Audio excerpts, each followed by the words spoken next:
এমন সুন্দর স্বাদের কুমড়োর ফুলের বড়াটা আমি কিভাবে বানিয়েছিলাম চলুন বন্ধুরা আপনাদের সঙ্গে একটু শেয়ার করে দিই। হ্যালো বন্ধুরা, welcome back to my YouTube channel. আজ আবার একটা লং ভিডিও নিয়ে চলে আসলাম।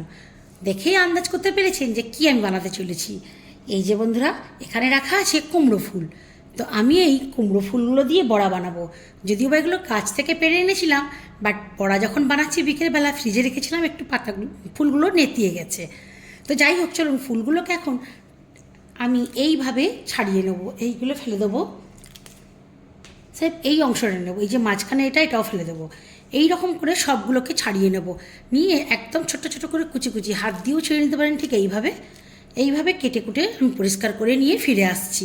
ফুল ভিডিওটা দেখতে থাকুন, ভালো লাগবে। এই যে ধুয়ে নিয়ে চলে এসেছি, একটু জলের মধ্যে ভিজিয়ে রেখেছি। এখন এটাকে এদিকে সরিয়ে দেবো। আর এই যে একটা বোল নেওয়া আছে, এই বোলের মধ্যে কিন্তু পাতা থেকে এইভাবে জল থেকে ছেঁকে তুলে নেব। আর এর মধ্যে একটা ছোট্ট কুমড়ো পাতা ছিল, মানে কচি ডগের পাতা ছিল, সেটাকেও আমি কেটে কুচিয়ে নিয়েছি। এখন দেখার পালা এখানে কি আছে।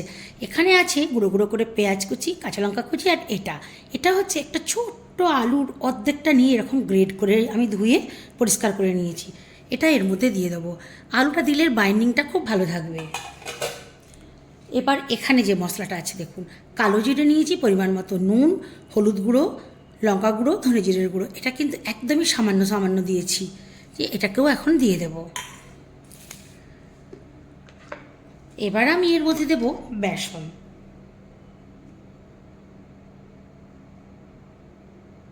দুই চামচ ভরে ভরে বেসন দিয়ে দিলাম। আর এখন এর মধ্যে দেব অল্প একটু সর্ষের তেল।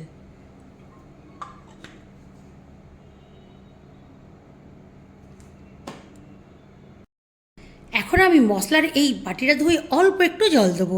দেখে মনে হচ্ছে অনেকটা, একদমই কম, কারণ এটাকে আমি এনলার্জ করে নিয়েছি, দেখতেই পাচ্ছেন। এবার খুব ভালো মতো করে মেখে নেব।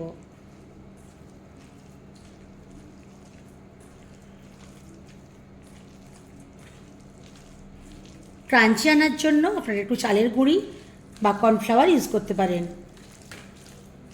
বাট আমার কাছে কেন জানি না স্বাদটা একটু হেরফের হয়ে যায়, তাই আমি শুধুই মেখে নিলাম। ঠিক দেখুন, মাখাটা ঠিক এইরকম হবে, খুব শক্তও হবে না আর খুব নরমও হবে না। চলুন তাহলে এটা রাখা থাক 5 মিনিটের জন্য। আর ওদিকে তখন ওভেনে চলে যাই। ওভেনে বসিয়ে দিয়েছি কড়াই, আর এই যে দিয়ে দেবো সর্ষের তেল। খুব বেশি ডিপ ফ্রাই করে ভাজার দরকার নেই, যেহেতু বড়া বানাচ্ছি, বড়াটাকে ডিপ ফ্রাই করার প্রয়োজন নেই।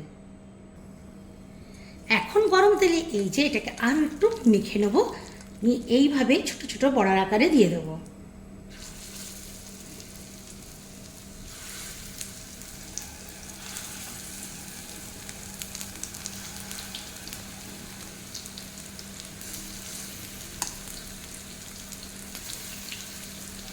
আমি পরিমাণটা কম করেছি, আমার একবারেই ধরে যাবে।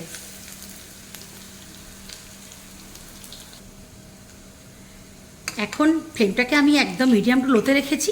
আর এইভাবে হালকা হালকা যখন লাল হয়ে যাবে, আস্তে আস্তে উল্টিয়ে দিতে হবে।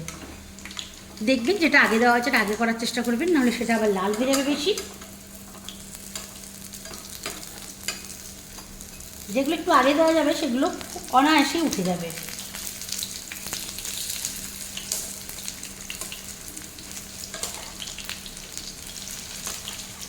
দেখুন একটু গরম হওয়ার পরেই উঠে যাচ্ছে।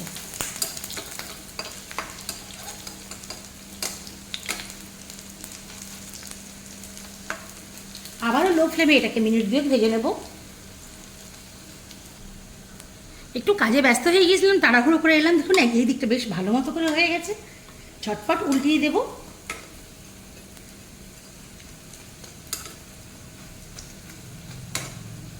একটু বেশি মনে হচ্ছে যেন হয়ে গেছে, বাট ঠিক আছে, পুড়ে যায় না।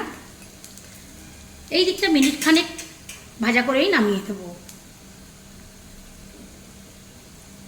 কড়াটা ভীষণ গরম হয়ে আছে, এখন ওভেনটা অফ করে দেবো। একটু ঠান্ডা হওয়ার পর ফিরে আসছি। এক এক করে এবার সব উঠিয়ে নেব।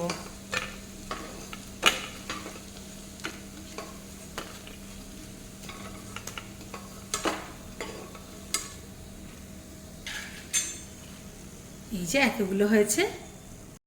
তো বন্ধুরা দেখতেই পেলেন কীভাবে বানালাম কুমড়ো পাতার বড়া। এই অতি সহজে কুমড়ো পাতার বড়া বানানোর পদ্ধতিটা আপনাদের কেমন লাগলো অবশ্যই কিন্তু কমেন্ট করে জানাবেন। ভালো লাগলে লাইক করবেন, শেয়ার করে অন্যকে দেখার সুযোগ করে দেবেন। আর যারা যারা এখনও পর্যন্ত আমার চ্যানেলটা সাবস্ক্রাইব করেননি, সাবস্ক্রাইব করে আমার সঙ্গে থাকবেন। আজকের মতো এখানেই শেষ করছি। আবার অন্য কোনো দিন অন্য কোনো ভিডিওর সঙ্গে আপনাদের সামনে হাজির হব।